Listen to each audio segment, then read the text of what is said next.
Bonjour et bienvenue dans cet épisode de Nos 2 centimes, le podcast où on parle de nos vies relationnelles et de Dieu. Je suis Sophie, je suis trop contente de vous accueillir pour ce deuxième épisode de la saison 9. Avec Soline, on discute de « Un ami doit toujours être disponible ». Qu'est-ce qu'on pense de ce cliché ? Qu'est-ce que vous pensez de ce cliché ? Juste avant de commencer l'écoute de cet épisode, vous êtes plutôt « Un ami doit être toujours disponible 80%, 20% » ou est-ce que vous en êtes avec ce cliché ? Et puis comme ça, vous pouvez plonger dans l'écoute de cet épisode avec nous et réfléchir avec votre perspective. On vous rappelle que vous pouvez poser vos questions aux expertes de Nos 2 centimes. On va faire un épisode à la fin de cette saison où on répond à vos questions. Le lien est dans la description de l'épisode. Et puis, on se retrouve aussi sur Instagram cette semaine pour discuter de ce cliché, savoir ce que vous en pensez et tout ça. Je vous souhaite une très bonne écoute et à bientôt. Alors, on accueille Soline dans cet épisode. On est hyper contents. Bonjour. Je suis, parce que je suis toute seule avec toi. Donc, Soline, tu habites en région lyonnaise. Tu es psychologue en cabinet et en école primaire. Ouais. Tu es célibataire. Tu es stagiaire pasteur. Ouais. Et tu peux binge-watcher des séries de manière plus ou moins raisonnable. Et tu m'as dit notamment les dramas coréens. Tu as des hobbies de grand-mère aussi. Pas les dramas coréens, mais genre la couture et le tricot. Et tu aimes le chocolat. Tu es donc une personne à connaître. Tout à fait. Je suis très sympa. Voilà. On va plonger dans la première question de tous les épisodes de cette saison sur les clichés dans l'amitié avec la question de définition des termes. Comme une bonne disserte de philo, qu'est-ce qu'un ami pour toi ? Ok. Oui, puis c'est vrai que je me suis vraiment mis comme une disserte de philo. Là, ça partait dans tous les sens, donc c'était un petit peu galère.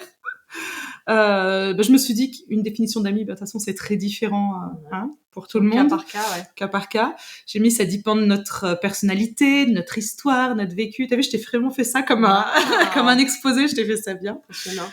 Nos besoins aussi, parce qu'on va voir après aussi, en fonction de nos besoins, ça peut changer les amitiés. Et puis en fonction des moments de notre vie, on recherche pas la même chose.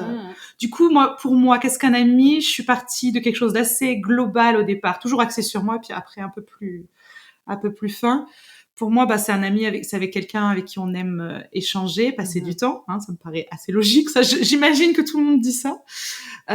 J'ai mis avec qui on a un truc en commun qui peut nous rassembler. Pas forcément plein de choses en commun, mais souvent on se raccroche sur quelque chose. Ça peut être un trait de personnalité, ça peut être une croyance, ça peut être on s'est rencontrés à l'école, à la fac, au boulot. Le tricot, les amis du chocolat, des choses comme ça.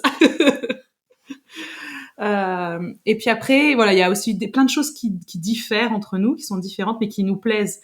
Je vois ma meilleure amie, je crois que c'est sur tellement de points, c'est l'opposé de moi, mais j'aime trop, quoi. Je kiffe parce que ça m'ouvre vraiment sur d'autres choses.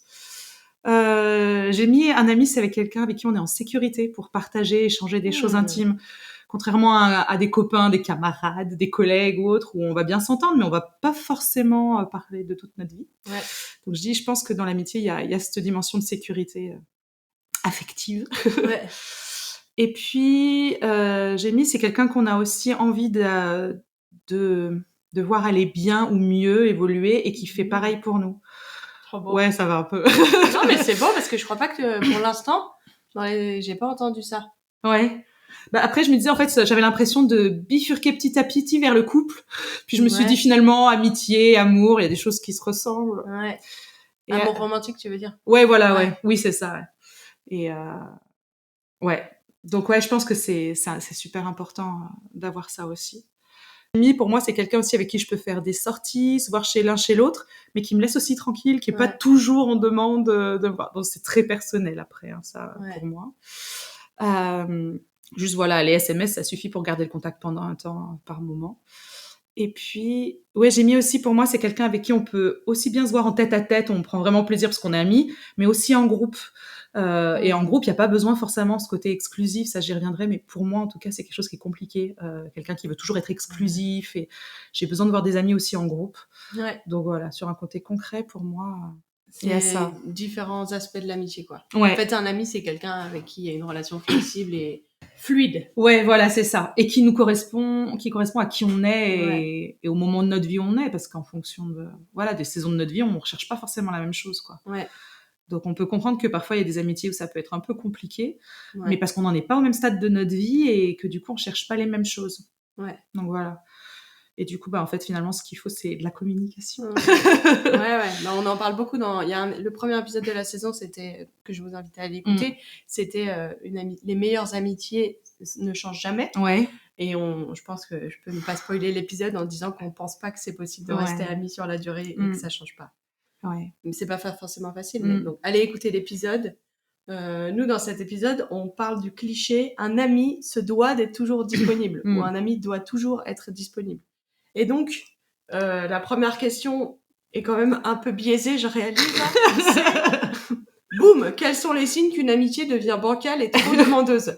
Bon, désolée. Je réalise j'aurais dû proposer une question positive, mais bon, on commence comme ça. Ouais. Si vous écoutez cet épisode, c'est probablement que ça tire en vous ce côté, est-ce que j'en ai marre d'être trop disponible. Donc, quels sont les signes qu'une amitié devient bancale et trop demandeuse? Ok, donc là en plus c'est en plus global parce que c'est pas juste être trop disponible, mais il peut y avoir plein de choses dans une amitié qui est bancale et qui est trop demandeuse. Je me dis déjà quelque chose qui est bancal, c'est on imagine un déséquilibre. Donc c'est quelque chose, voilà, si c'est en déséquilibre, ça veut dire que ça penche trop d'un côté ou de l'autre. Et du coup, si ça penche trop, pour moi, c'est qu'il n'y a pas de réciprocité. Donc c'est pas, il faut que ça soit dans les deux sens que ça fonctionne une amitié. Quand j'avais pris l'exemple d'une balance, quand on met des poids de chaque côté, c'est pas exactement les mêmes poids qu'on met. Par exemple, il peut y avoir un gros poids d'un côté et puis 5 petits poids de l'autre, mais ça s'équilibre. Donc on n'apporte pas la même chose dans une amitié. Voilà, c'est normal, on est différents et puis en plus l'autre a besoin de choses différentes, mais par contre, il faut que ça puisse s'équilibrer par rapport à ça. Et puis avoir conscience aussi en fonction de nos moments de vie, c'est-à-dire que il y a des moments où la vie elle est difficile plus pour l'un que pour l'autre, et à ce moment-là, nous on peut mettre moins de choses dans la balance. Il y a 5 ans, moi j'ai été vraiment au fond du trou et tellement mal. Là, honnêtement, mes amis, je pouvais rien leur apporter. Là, ça a été clairement bancal, mais c'était parce que c'était un moment de vie précis. Et du coup, c'est vrai que mes amis m'ont énormément donné de temps, d'attention à ce moment-là. Moi au téléphone qui dit j'en peux plus, j'en ai marre. Il y a rien qui va. Et voilà. Et après, petit à petit, moi, j'ai été de mieux en mieux et puis j'ai pu me requinquer. Et là, à ce moment-là, moi, j'ai pu de nouveau donner plus. Et il y a d'autres moments où c'est les autres qui vont pas bien et moi, là, je peux donner plus. Puis, comme toujours, de la communication. C'est-à-dire que quand il y en a un qui en peut plus et qui dit mais j'en ai marre, là, j'ai l'impression que c'est toujours moi qui fais les efforts, c'est de pouvoir en parler entre nous et se dire attends, parce que parfois l'autre s'en est juste pas du tout rendu compte. Enfin voilà, on est tous pris dans nos vies avec plein de choses et de pouvoir, c'est pas agréable d'aller voir l'autre en position un peu on est comment est-ce qu'on dit en position basse. Je prends mon jargon, mais voilà, de se dire on est vulnérable, voilà, de dire voilà, moi ça m'est dur là. Souvent on n'aime pas, on préfère éviter, on essaye de lancer des perches qui sont jamais comprises. Donc le mieux c'est de pouvoir vraiment dire là ça me blesse, là c'est difficile, et oui, c'est le risque parfois en fonction de l'autre que parfois ça pète. Ça peut arriver, mais la plupart du temps avec les amis on parle, ça fait un petit déséquilibre autre mais qui aide à retrouver un bon équilibre. Trop intéressant. Donc ça c'est bon. Donc une amitié bancale, c'est une amitié où pendant trop longtemps il y a des poids qui sont que d'un côté. C'est ça, ouais. Et puis c'est ça. J'ai vu quelques signes qui peuvent... Alors, c'est pas exhaustif, il y a plein de choses. Mais je me dis, qu'est-ce qui montre que mon amitié, elle est bancale ? C'est qu'à l'idée de voir mon ami, en fait, ça me coûte. Ça me coûte en énergie, en temps, en humeur. Je me dis, oh non, j'ai pas envie. Je l'adore, mais j'ai pas envie. Si ça arrive une fois, ça nous arrive tous une fois, soyons honnêtes.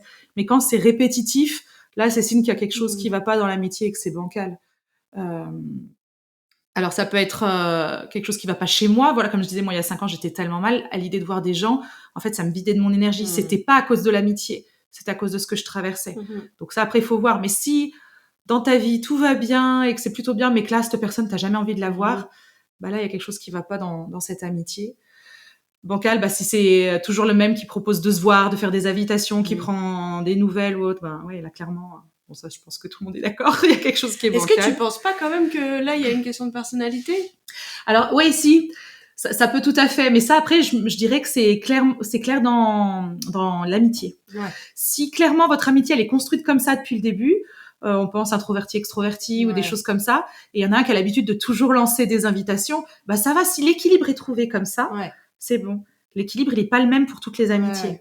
Par contre, même dans une amitié qui fonctionne comme ça, c'est toujours le même, parfois, il y en a un qui peut en avoir marre au bout d'un moment, qui peut se dire, mais moi, j'aimerais bien aussi sentir que je compte pour l'autre de cette façon-là. C'est intéressant. D'où communiquer. Et puis savoir si, qu'est-ce que tu fais s'il y a de la frustration qui vient, c'est peut-être qu'il faut changer de mode de fonctionnement. C'est ça, voilà. Mais effectivement, en fait, c'est pour ça, tout ce que je dis, c'est à prendre entre des pincettes, parce que ça dépend vraiment comment vous avez construit votre amitié et ce qui est bon pour vous. Ouais, et puis tu dis surtout des choses pour qu'on se pose des questions. Voilà, c'est ça. Enfin, si en fait, t'écoutes cet épisode et tu dis, ah ouais, cette amitié-là, c'est vrai que je me sens fatiguée d'aller voir cette personne. Voilà. C'est bien. Moi, je sais qu'il y a des moments, ça m'a fait ça, et de me dire, mais pourquoi ça me vide comme ça, de cette énergie, qu'est-ce qu'il y a, quoi. Bon, quand on se sent pas bien, quand on pense à l'ami. Après, ça peut dévier sur les amitiés toxiques ou des choses comme ça aussi. Hein. On va rester dans bancal, mais bancal, ça peut aller jusqu'à là. Donc, c'est vrai que si à chaque fois que tu penses à ton ami, tu te sens pas bien, ça te met un peu d'amertume, ça te met de la colère, ça te donne envie de pleurer ou autre. Angoisse. Angoisse. Ouais. Là, c'est pas forcément bon signe. Hein. Et si c'est qu'une personne, parce que si c'est tout le monde. Si c'est tout le monde, c'est peut-être, toi, c'est peut-être moi, là, à ce moment-là, qui me dit, attends, pourquoi? Et comme je disais, moi, il y a 5 ans, j'étais tellement mal qu'en fait, l'idée de voir des gens, j'y arrivais pas. Donc oui, à ce moment-là, si c'est pour tout le monde, là, c'est pas une amitié à cibler, c'est se dire, ok, qu'est-ce qui est en train de se passer en moi? Et ça, le côté psychologique, je vais y revenir. Mais j'ai oublié de préciser dans l'intro, mais Soline, on l'invite parce que c'est une amie, mais aussi parce que c'est une psy et qu'elle a les 2 casquettes. Donc, on a envie, sur ce sujet, de toujours être disponible. Il y a des trucs profonds en nous-mêmes qui sont travaillés. Donc, tu peux mettre tes 2 casquettes comme tu veux. Mais oui, voilà, c'est ça. Faut qu'on voit, disons que parfois, on peut avoir l'envie de toujours rejeter la faute sur l'autre. Ben oui, cette amitié, elle est trop demandeuse, il fait pas ce dont j'ai besoin ou autre. Et parfois, ça peut être vrai. Et parfois, en fait, le problème, si j'ose dire, c'est pas vraiment un problème, mais ça vient de nous. Il y a quelque chose en nous, là, qui va plus. Les équilibres dans une vie, ça change, comme tu disais tout à l'heure. En fonction des moments de notre vie, on va changer. Et quelque chose qui était au bon équilibre à un moment qui nous convenait, d'un seul coup, en fait, ça nous convient plus. Et c'est pour ça qu'on a besoin de faire attention à ça. Les amitiés, elles ont besoin d'évoluer. Et notre vision par rapport à nous-mêmes, elle a besoin d'évoluer. Avant, ça me plaisait de passer vraiment tout mon temps avec mes amis. Maintenant, j'en ai plus trop envie, je reconnais. Alors, j'ai presque 40 ans. Est-ce que c'est ça, tu vois? Je me dis, est-ce qu'il y a un âge? Ou alors, est-ce que c'est parce que c'est quelque chose que je vis en ce moment? Je sais pas. Mais voilà, de se connaître soi-même. C'est pas forcément la faute de l'amitié ou de l'autre, quoi. L'amitié, ça se vit à 2. Du coup, il y a toi, comment toi tu réagis, mais il y a aussi ce que l'autre vient faire résonner en toi. Et donc tu peux pas juste le mettre de côté. Non, c'est ça. Tu peux pas décider dans ta tête, cette amitié, ça sera ça. Non, oui, c'est ça. Et puis c'est ce qui est beau, justement, une amitié. C'est le fait d'avoir, quelques points communs, mais beaucoup de différences qui nous font, je pense à des réactions chimiques, qui fait que c'est 2 éléments chimiques différents. Ça, c'est mes études de physique-chimie initiale. 2 éléments différents qui ont rien à voir et qui ensemble, ça va faire toute une réaction, parfois un peu tumultueuse, mais du coup, ça va donner quelque chose de nouveau. Et d'unique, Et les amitiés, c'est ça, quoi. Oui, voilà. Si c'est pas possible de rentrer dans une amitié en se disant ça va pas me changer ou ça va pas changer l'autre. C'est forcément ça va changer. Après, c'est de voir petit à petit comment ça nous change. Est-ce que je suis en accord avec le fait que ça me change ou pas? Est-ce que c'est bancal, comme on disait, et qu'en fait ça vient me changer pas pour le bien. Voilà, c'est ça vient me tirer vers le bas, ça vient me mettre des mauvaises pensées en moi, ça vient me pousser à faire des choix qui sont pas bons. Du coup, l'importance de trouver un nouveau souffle et de se dire, allez, et dans une amitié, normalement, on doit pouvoir dire à l'autre, j'aimerais bien qu'on évolue différemment. C'est pas toujours facile, mais il y a besoin de ça, C'est bien, on avance sur quels sont les signes que l'amitié est bancale, mais tu donnes aussi des perspectives. Oui, déjà, je prends un peu d'avance. C'est bien, parce que sinon, c'est déprimant, cette question. Ouais, c'est ça. Oui, c'est vrai. Il y a d'autres signes que tu veux partager? Après, c'était des choses un peu en lien. On dit, tu vois le nom sur le portable qui s'affiche parce que la personne t'appelle et que t'as pas envie de répondre. C'est pas forcément bon signe. Encore une fois, c'est si ça te fait ça à chaque fois. T'as pas envie de répondre parce que t'es occupé, oui, non, mais c'est normal. Une fois, on remet dans l'équilibre, c'est-à-dire qu'effectivement, si ça nous le fait avec tout le monde, c'est normal. Mais parfois, c'est même les SMS. Quelqu'un qui nous envoie plein de SMS. Moi, ça m'était arrivé un temps où je me disais, oh là là, elle me saoule. Donc, voilà, là, il y a quelque chose qui va pas trop. Est-ce que j'avais autre chose à... Ah oui, aussi quand on se sent épuisé en permanence dans l'amitié et que parfois on va annuler d'autres occupations, des choses qui nous auraient fait plaisir pour conserver l'énergie pour pouvoir voir cette personne.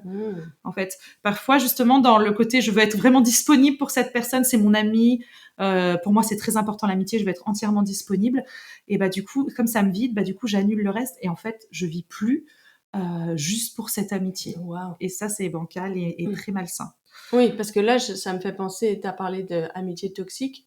Est-ce qu'en tant que psy, tu peux donner des différences entre une amitié bancale et une amitié toxique? Sachant que... Ouais.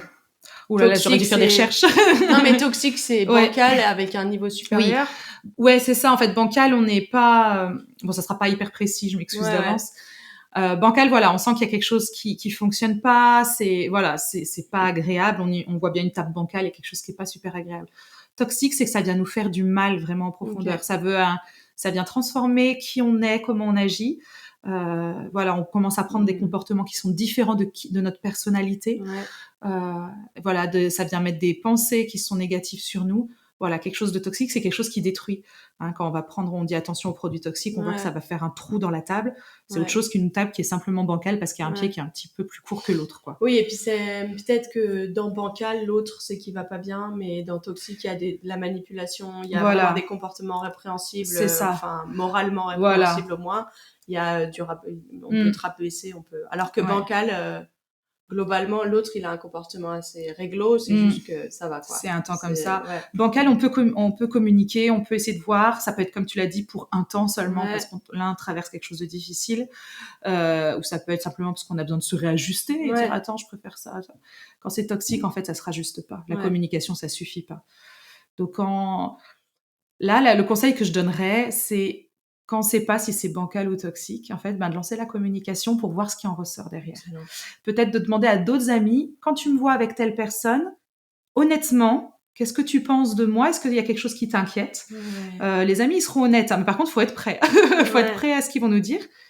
Ça ne veut pas dire que tout ce qu'ils vont nous dire, c'est vrai, mais en tout cas, de voir s'il y a des choses qui inquiètent les autres. Dire, mais oui, quand tu es avec elle, en fait, je vois bien que tu n'es plus pareil, tu réagis plus pareil. Des choses qui te font rire d'habitude, là, non. Tu deviens plus sacrant, tu es toujours centré sur cette personne. Voilà. Ouais, je pense que demander conseil autour de nous et leur avis, c'est vraiment le mieux. Et là, quand c'est toxique, il faut arrêter. Ouais, faut mettre des limites. Voilà. Et souvent, tout seul, on n'y arrive pas, donc faut pas hésiter à aller demander de l'aide. Et à comprendre pourquoi on est dans cette relation toxique, parce que ça se fait souvent un peu par hasard au début, en tout cas on a l'impression, mais souvent il y a parfois des fausses croyances sur nous, sur ce qu'est une amitié, ou sur des désirs ou des besoins qu'on a, et du coup c'est comme si ça trouvait une magnette là, à ce moment-là, un truc aimant, ah bah oui, ça vient combler le besoin que j'ai, sauf que le prix à payer, c'est une destruction un peu de la personnalité et de l'amitié. J'aime bien que tu dises un des tests, c'est tu communiques plusieurs fois, tu essayes de dire les choses et tu vois comment l'autre réagit et comment l'amitié se réajuste. Et si vraiment il se passe rien et que c'est encore pire sur le moyen terme, là, on peut mettre l'étiquette toxique. Non, et puis parfois, en fait, je prenais l'exemple des éléments chimiques tout à l'heure. Il y a certains qui ont des réactions qui sont vraiment mauvaises. Et parfois, vous êtes deux personnes qui êtes équilibrées dans votre vie et tout ça, mais votre amitié, votre rapprochement, ça va faire quelque chose de néfaste. Et c'est finalement pas tant la faute de l'un ou de l'autre, mais c'est plus l'alliance entre vous deux qui va pas. Et ça peut arriver. Et ça veut pas dire que l'autre... Alors parfois, ça nous aide de dire que l'autre a si ça pour... Alors si ça nous aide pour nous séparer, écoute, soit. Mais en fait, voilà, d'avoir conscience que même moi, je me sens bien, je me sens plutôt équilibrée. Et ben, il y a des personnes avec qui l'amitié, elle sera bancale, peut-être, et peut-être malsaine. Et puis, il suffit que, voilà, si jamais nos faiblesses, nos blessures se correspondent, et ben, elles appuient l'une sur l'autre. Donc, ça fait c'est complexe. Des explosions. Voilà. Des petits feux.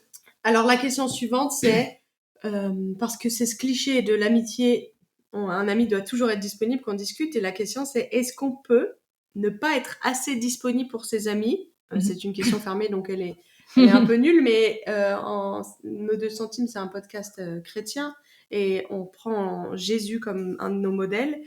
Et Jésus, lui, il dit, il n'y a pas de plus grand amour que de donner sa vie pour ses amis, et c'est censé être un modèle à suivre, finalement. Ouais. Alors là, en réfléchissant là-dessus, Mets ta casquette de voilà, d'étudiante en attention, théologie. j'enlève celle de psychologue. Non, j'enlève pas, je les ajoute. Tu les mets ensemble. Voilà, je les mets ensemble. En fait, on voit, je pense que tu seras d'accord, qu'on a très vite fait de tordre la Bible, les choses. Et là, quand Jésus il dit qu'il n'y a pas de plus grand amour que de donner sa vie pour ses amis, il dit pas « soyez disponible à fond ». Il est en train d'annoncer qu'il va mourir pour ses amis et qu'il va les sauver.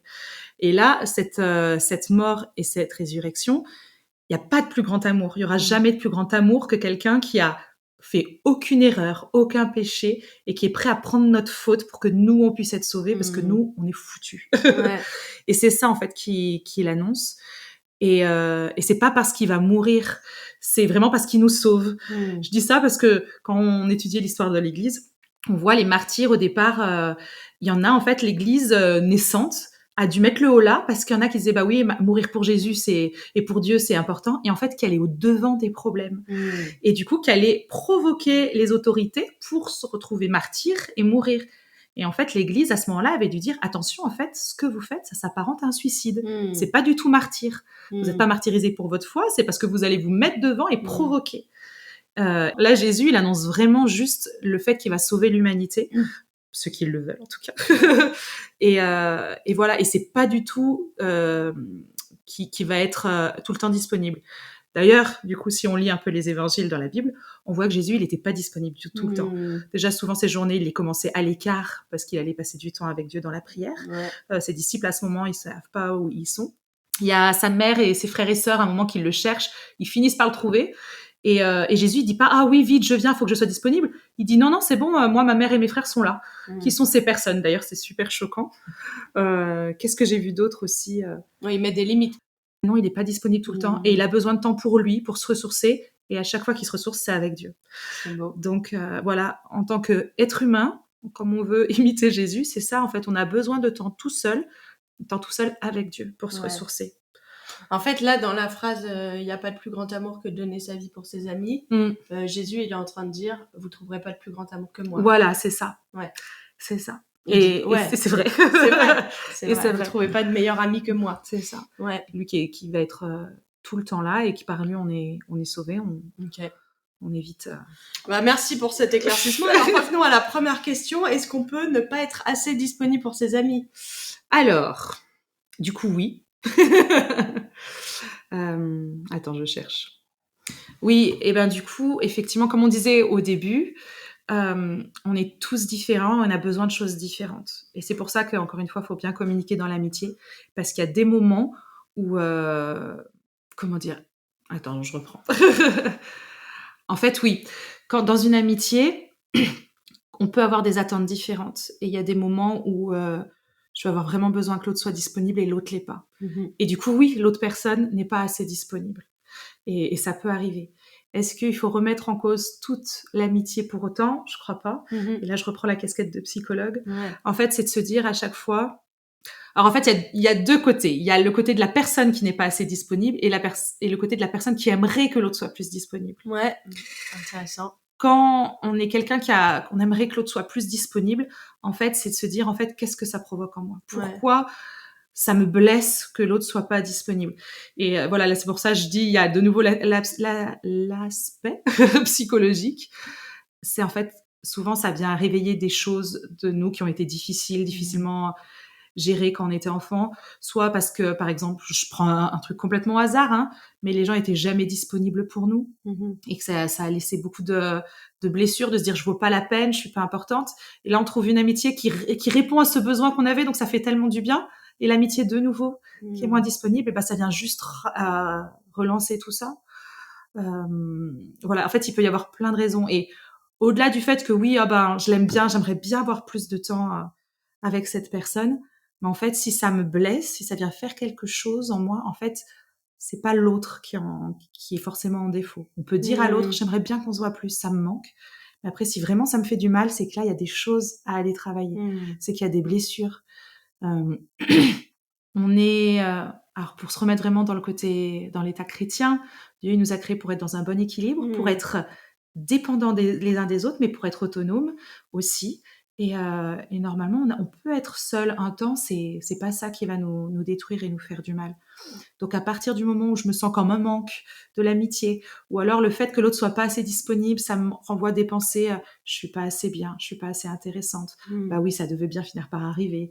Ou alors de la colère, de dire oh là là, mais pour qui il se prend, pour qu'elle se prend, des choses comme ça. Là, c'est que souvent, il y a quelque chose, il y a une blessure à l'intérieur. Et là, il faut aller la régler. Parce que sinon, ça va venir empoisonner toutes les relations.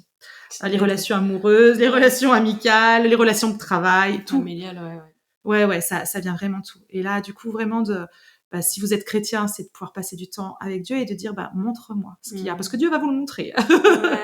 Pas forcément au moment où vous le dites, mais vous allez voir des choses qui vont sortir. Ça peut être d'aller voir un pasteur, de faire une retraite spirituelle. Ça peut être d'aller voir un psychologue ou une psychologue. Moi, il y a des gens qui viennent me voir parce qu'il y a une situation qui est compliquée et ils savent pas forcément ce qu'il y a derrière, donc on peut travailler là-dessus.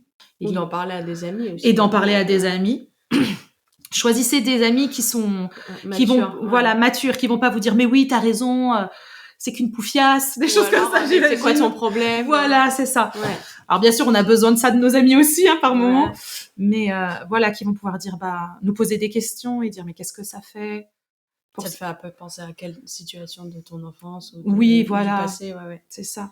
Parfois, ce qui peut aider, si vous aimez un minimum écrire, c'est de prendre une feuille et juste déverser. Vous écrivez, j'en ai marre, mais n'ayez pas peur de déverser les sentiments aussi. Parce que parfois, il y en a qui disent « Ah bah non, c'est pas bien d'être en colère, c'est pas bien. » On se censure. Mais si on se censure, ça reste à l'intérieur et on trouve pas le problème.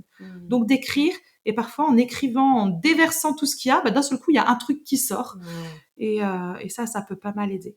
Ouais, très bien. Donc ça, c'est plus le côté de la personne qui est... En demande. Voilà, en demande. Et la personne qui est pas assez disponible, je dirais, c'est de savoir pourquoi on n'est pas assez disponible. C'est-à-dire que, à l'inverse, on peut avoir ça aussi, de se dire, les gens, quand j'étais petit, t'es jamais disponible pour moi, et d'avoir appris qu'en fait, il faut pas être trop disponible pour les gens. Ou alors, ça peut être dangereux d'être trop disponible parce que j'ai eu une amitié qui a été toxique, par exemple. Donc, parfois, on s'est construit comme ça en disant, non, il faut pas trop donner. On parlait les signes d'attachement la dernière fois ensemble aussi, de la petite enfance. Il y a des choses comme ça Allez aussi. Écoutez l'épisode sur la théorie de l'attachement si vous l'avez pas encore écouté. Et voilà, et en fonction de ce qu'on a vécu dans la toute petite enfance, c'est pas conscient, mais inconsciemment, c'est ancré en nous. Non, il faut pas être trop dépendant des autres, il faut pas être trop disponible. Donc effectivement, dans ce cas-là, je vous renvoie encore vers la psychologie, vers des amis pour pouvoir en parler. Après, il peut y avoir aussi des moments de votre vie où vous avez juste pas beaucoup de disponibilité. Je vois là en ce moment, entre le métier de psychologue dans 2 endroits différents, mon stage pastoral, les études de théologie qu'on fait à Vaux-sur-Seine, j'ai pas beaucoup de temps et mes amis, j'arrive très peu à les voir. Ça m'est dur parce que je vois bien qu'ils voudraient plus. Mais après, si j'essaye de les voir aussi, c'est moi qui vais plus avoir du tout de temps de soupape pour juste souffler et moi, je vais m'écrouler. Et c'est pas bon non plus. On essaye de trouver un équilibre. Ouais. Donc, c'est de se dire aussi, effectivement, je suis pas très disponible parce que j'ai beaucoup de choses. Et après, qu'est-ce que je choisis pour ma vie? Est-ce que je décide d'arrêter certaines choses pour avoir plus de temps pour mes amis? Ça peut être possible. Est-ce que j'en parle bien avec mes amis pour dire je suis désolée de pas avoir plus de temps? Parce que ça peut être quelque chose. Et après, si vous avez de la chance d'avoir des amis comme moi, la plupart comprennent. Ouais, ou tu prends ton agenda et tu prends des rendez-vous pour dans longtemps. Et oui, voilà, c'est ça. Tu es disponible à certains moments. Et d'où l'importance de quand même pas oublier. Je me dis, avec l'époque où on est, avec les SMS et tout ça, on envoie de temps en temps un petit message, un petit SMS, un petit vocal. On perd pas le lien pour autant. On envoie une photo de ce qu'on fait pour dire qu'on pense à eux. Voilà, c'est ça. Et si vous êtes quelqu'un qui a du mal à s'organiser ou vous oubliez facilement ça, vous prenez votre agenda dans le téléphone et vous mettez un rappel toutes les semaines, envoyez un message à un tel, pensez à envoyer un message à une autre et puis voilà. Tant pis, ça sera réglé, mais au moins vous pensez à l'autre et ça c'est important. C'est que même si t'es pas disponible parce que même si t'es pas disponible parce que tes circonstances de vie actuelles ne le permettent pas, enfin je pense aussi à avoir des enfants en bas âge, et oui, pendant les périodes de partiels quand t'es étudiant, ou plein de trucs, ou des jeunes mariés ou des gens qui se fréquentent, d'un seul coup les amis, t'as beaucoup moins de temps pour eux, et c'est normal en fait. T'as du temps pour tes hormones. Voilà. Du coup, tu peux ne pas être trop disponible, mais tu peux toujours être intentionnel. Avec le manque de disponibilité. Et c'est ça qui fait la valeur d'une amitié. C'est ça, très bien. C'est qu'on peut reprocher aux gens de ne pas être disponibles et de ne pas être intentionnels en plus. S'ils sont pas disponibles, mais qu'ils sont intentionnels, je trouve que ça donne encore plus la beauté de dire mais Ouais. t'es pas trop disponible, je le sais, mais Ouais. t'es intentionnel et ça veut dire que je suis important pour toi. Trop beau. Ouais, tout à fait. Trop bien. Alors, la question suivante, c'est qu'est-ce que tu voudrais dire à une personne qui culpabilise de ne pas être disponible? Du coup, bienvenue au club, parce que moi, je suis clairement là-dedans. Voilà, comme j'ai dit tout à l'heure, là, je reconnais bien que moi, je suis pas assez disponible pour mes amis. En fait, on va reprendre les mêmes choses que tout à l'heure. C'est en fait, si tu culpabilises, il y a quoi derrière cette culpabilité? Pourquoi tu culpabilises? Est-ce que on t'a toujours fait culpabiliser de pas être assez disponible, de pas assez donner, de pas assez, voilà. Parce que parfois, c'est la culpabilité, elle est juste dans notre tête. Si t'en parles avec tes amis, ils vont dire, bah non, je sais que t'es occupé. Et puis regarde, comme tu disais, intentionnel, tu m'envoies des messages. Non, je me sens pas délaissée. Et du coup, parfois, c'est juste une culpabilité interne qui n'est pas du tout réelle. La culpabilité, c'était une thérapeute une fois qui m'avait dit ça il y a longtemps, qui m'avait dit, il y a la vraie culpabilité et la fausse culpabilité. La vraie culpabilité, t'as volé quelque chose, tu te sens coupable. Bah oui, t'as fait quelque chose qui n'allait pas. Donc en fait, si tu te sens coupable parce que tu as fait quelque chose qui n'allait pas, parce que tu as vraiment négligé un ami pendant longtemps sans non plus prendre des nouvelles et tout ça, c'est normal que t'as cette culpabilité. Et la culpabilité, elle doit pas rester comme ça en fait. C'est pour nous faire réagir. Voilà. Et donc là, vite, j'envoie un message, mais excuse-moi, je me rends compte que ça fait longtemps que je t'ai pas donné de nouvelles, des choses comme ça. Par contre, il y a la fausse culpabilité, celle où on culpabilise pour tout et tout ça parce qu'on aimerait être parfait tout le temps. C'est pas possible. Spoiler alerte. Et là, dans ce cas, c'est plus la culpabilité sur laquelle il va falloir lutter que l'amitié, en fait. Ouais, moi, cette question, elle me fait penser, dans cette saison, je pense beaucoup à c'est quoi chacun notre vision de l'ami idéal.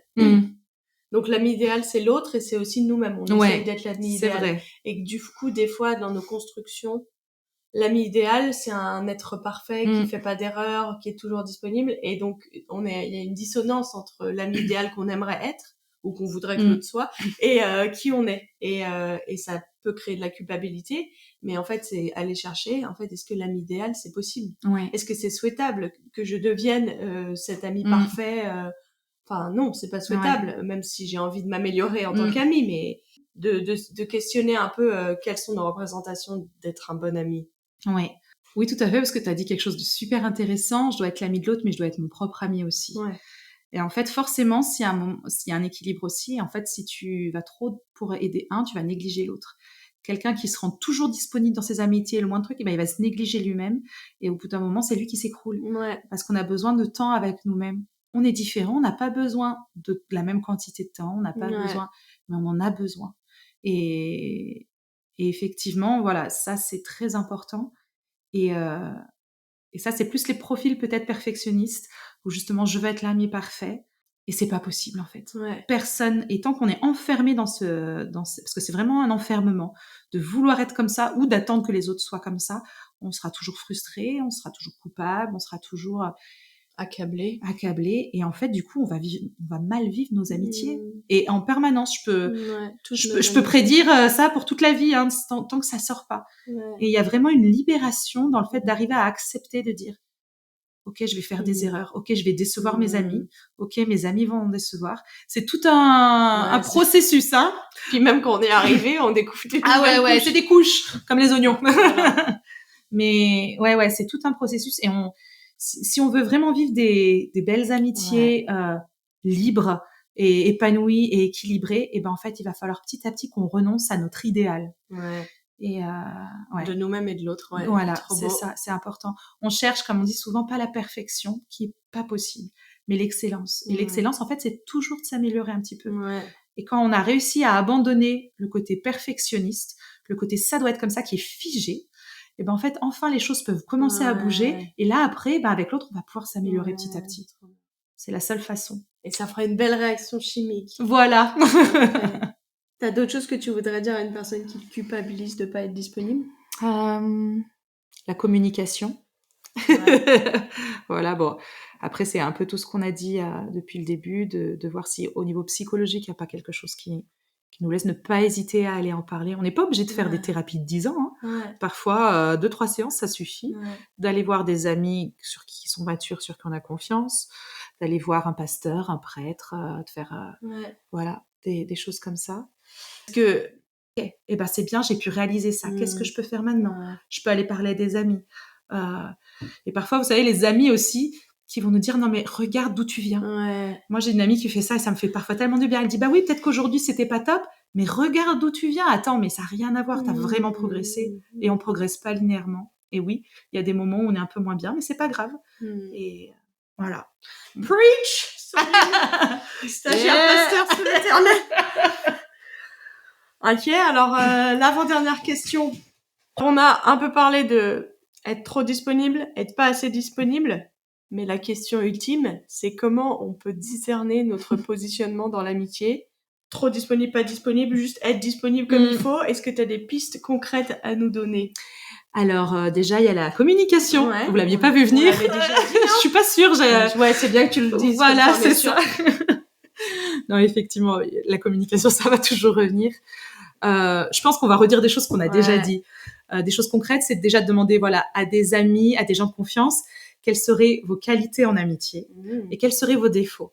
Comme ça, vous pouvez savoir, mais toi, je trouve que tu es toujours quelqu'un d'encourageant et effectivement, tu es souvent... encourageant. Encourageant. Par contre, c'est vrai que quand je t'envoie un message, souvent, tu me réponds que 2-3 jours après. Vous voyez, c'est des choses comme ça. Quand on demande à nos amis, on leur laisse le temps de réfléchir parce que c'est pas quelque chose forcément évident de pouvoir dire ça à un ami. Et puis surtout qu'au départ, on dit non, mais t'es génial. Voilà, donc un bon français. Voilà, c'est ça. Ouais. On va pas de scandale. Voilà, on a tout à planir. Donc voilà. Et puis après, dans ce qu'ils vous disent, voyez si c'est des défauts sur lesquels vous pouvez travailler, dire oui, qu'est-ce que je peux mettre en place. Et parfois, simplement d'en avoir conscience, même si on peut pas y changer, ça va quand même diminuer l'impact de l'autre. Ouais. J'aime bien la joute verbale, j'aime bien enchaîner, se taquiner avec des amis. Et heureusement, j'ai une amie un jour qui m'a dit, mais moi en fait, ça me blesse, ça lui renvoyait quelque chose de son enfance qui était compliqué. De vous dire que j'ai jamais de joute verbale avec elle, ça serait faux parce que parfois ça sort tout seul. Mais du coup, maintenant, j'ai conscience que ça va la blesser. Donc, soit j'arrive un peu à faire attention, soit parfois quand ça sort, je me reprends et je lui dis, excuse-moi, si je voulais te taquiner, c'est absolument... Et après, je dis des bonnes choses. Je me dis, mais tu as de la valeur, tu vois. Voilà. Parce que parfois, ce truc-là qui pour elle est difficile, j'ai d'autres amitiés qui en raffolent et qui aiment qu'on soit là-dedans. Donc, oui, ce que tu disais sur le perfectionnement, enfin sur non au perfectionnisme mais oui au perfectionnement, c'est pas mince j'ai failli, je suis donc une amie nulle. C'est ça, voilà. Oui, c'est normal que des fois ça sort, pardon que c'est sorti, je te demande pardon de t'avoir blessé. Se flageller, ça sert à rien. On met un peu de grâce dans tout ça et puis on va essayer de réparer, de parler, de s'excuser. Il y a quelque chose aussi, je crois que c'est avec la même amie d'ailleurs. Moi, un problème que j'ai parfois, surtout quand je suis fatiguée, c'est que je vais être vite agacée et je m'agace de tout. Et du coup, forcément, quand t'as quelqu'un en face de toi qui est agacé, tu dis, je suis nulle, je fais pas. Et heureusement, cette amie m'en a parlé. Et alors, moi, l'agacement, c'est un truc qu'il faut que je travaille. Je sais pas encore d'où ça vient, pourquoi j'ai ça. Mais du coup, j'ai pu lui dire à ce moment-là, mais en fait, si jamais j'ai de l'agacement, c'est pas toi le problème, c'est moi. Pourquoi je suis agacée là? Pourquoi je suis pas agacée à un autre moment? Et du coup voilà, donc là j'essaye de faire attention quand je suis avec elle et il y a pas longtemps elle m'a dit non mais parce que j'ai vu et je dis excuse-moi, elle me dit non mais je sais, c'est pas ma faute. Et j'ai trouvé ça génial. Je lui ai dit merci. Et puis aussi ça veut dire qu'elle accepte qu'elle accepte elle accepte que je suis faillible, que j'ai plein de trucs j'ai des trucs géniaux, je suis vraiment géniale. Soyez mon amie.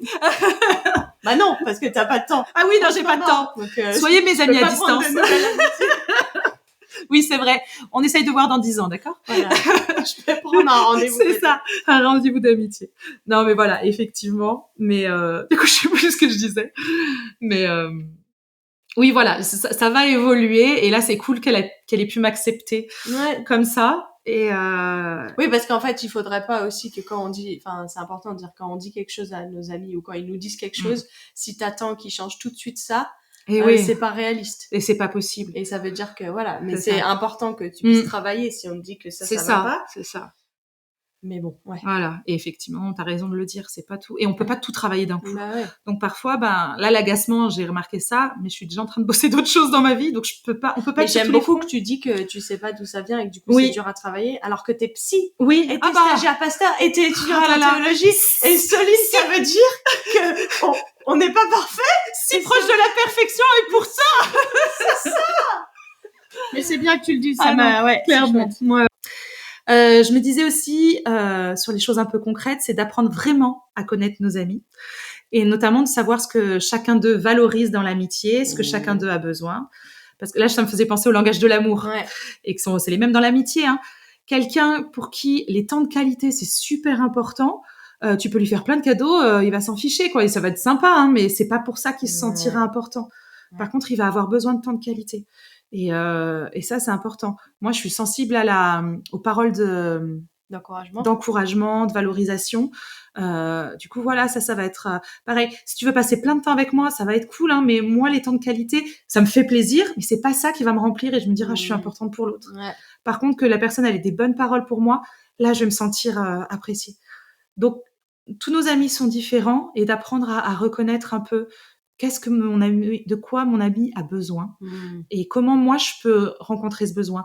Pas toujours, on n'est pas Dieu, hein, on cherche pas à être le sauveur, à être le complément, mais à mon niveau. C'est très beau d'utiliser le mot rencontrer ce besoin et pas combler ce besoin. Oui, c'est ça, c'est une rencontre, ouais.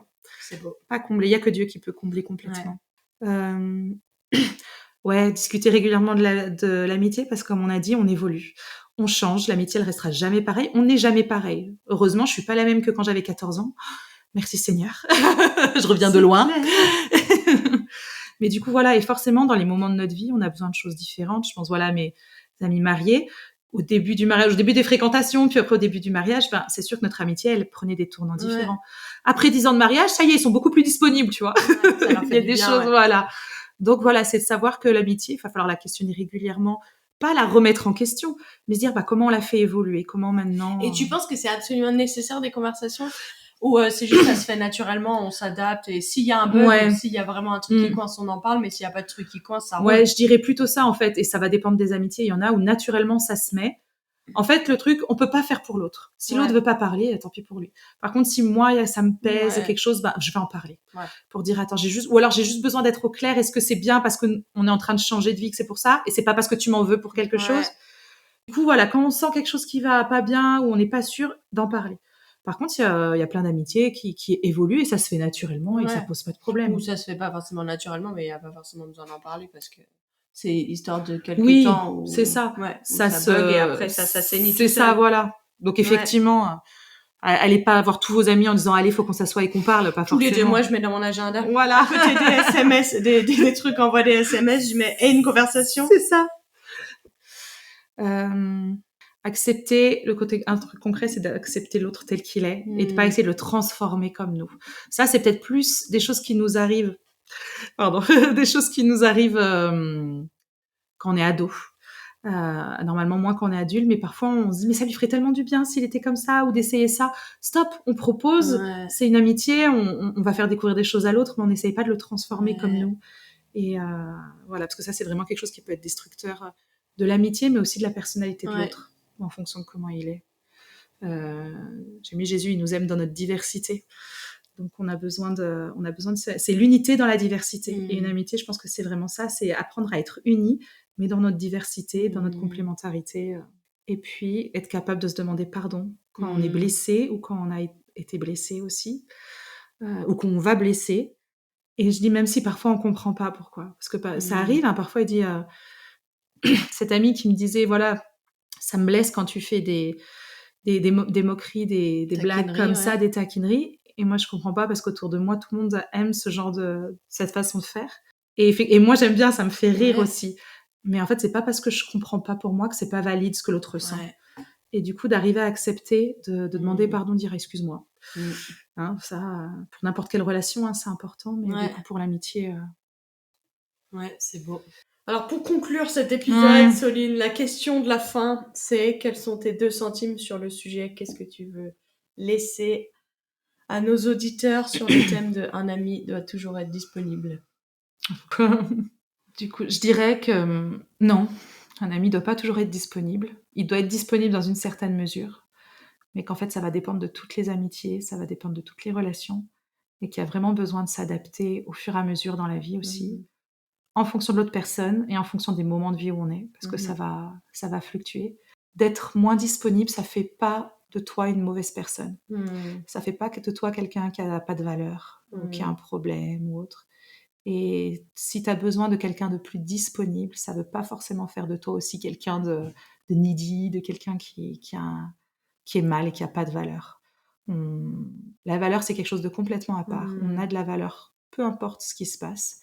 Et après, quand il y a quelque chose qui nous fait souffrir, on essaye de communiquer, de chercher des conseils autour de nous, d'avoir un accompagnement, soit pasteur, prêtre, retraite spirituelle, psychologue, thérapeute, tout ce qu'il peut y avoir.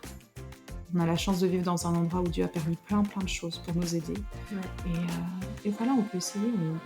Si vous êtes chrétien, vous demandez à Dieu de vous conduire vers les bonnes personnes. Et vous y allez, vous osez. Ouais. Et puis voilà. Trop beau. C'est bien de finir avec une parole d'espérance. Ouais. Merci beaucoup Céline pour cet épisode. C'était fort fun. Merci, j'apprécie. Merci d'avoir écouté cet épisode jusqu'au bout. Moi, j'ai trouvé ça formidable ce que Soline partage. Ça m'a fait beaucoup de bien d'être là, dans la pièce avec elle et de discuter. Et j'espère que ça vous fait du bien aussi de vous dire que c'est OK d'avoir des limites et puis c'est OK aussi de se rendre disponible et de réfléchir à tout ça. Et ouais, on est content que cette saison puisse nous aider à grandir dans nos amitiés, à réfléchir à où on se situe. On se retrouve dimanche dans 15 jours à 15h pour un nouvel épisode. On change le rythme de diffusion des épisodes. Et puis entre-temps, rendez-vous sur Insta ou sinon, vous pouvez nous laisser des commentaires YouTube, Spotify ou peu importe, je sais pas, là où vous écoutez votre épisode. Des petits bisous. Je sais pas qui écoute jusqu'au bout. Est-ce qu'il faudrait qu'on mette des petites blagues dans les outros pour que les gens nous disent s'ils écoutent jusqu'au bout ? Peut-être. Voilà, je vais réfléchir à des blagues pour la prochaine fois. Cordialement.